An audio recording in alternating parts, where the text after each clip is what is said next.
I'm Clint Griffiths. Tomorrow is the deadline for many countries to make a trade deal with the U.S.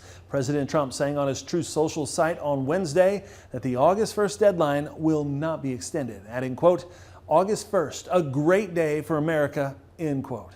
Ag-Day's Michelle Rook joins me. Michelle, no matter the number of tariffs going on countries, agriculture may not feel the impact for a while. Right, Clinton. The tariffs have been used as leverage to negotiate trade deals, but the administration cannot negotiate with every country before August 1st, so some will see increased tariffs.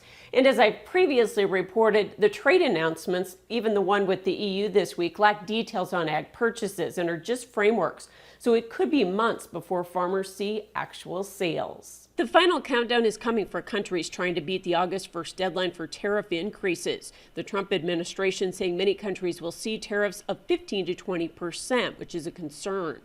You know, we economists like to say these are bad. To put on tariffs are bad because it's really shooting yourself in the foot, and that's true with counter-retaliatory tariffs as well. However, there has been and will be a flurry of frameworks coming in to try to beat the tariffs. And we've certainly had a lot over the last, or a number of ones over the last couple of a few days, but again, very little details, so it's hard to say what we're going to actually see. The tariffs were an effort by President Trump to rid the U.S. of its trade deficit, especially with countries like China.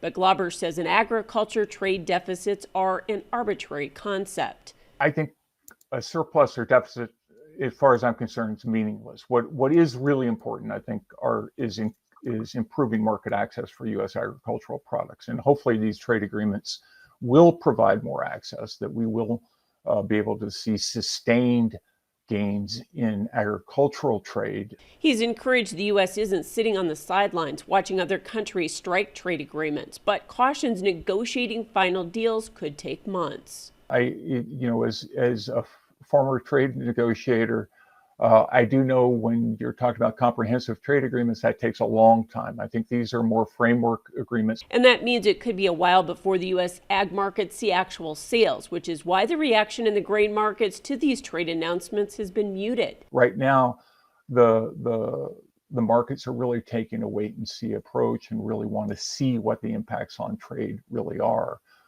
From these things. So we'll see. Hopefully we'll have good news at some point.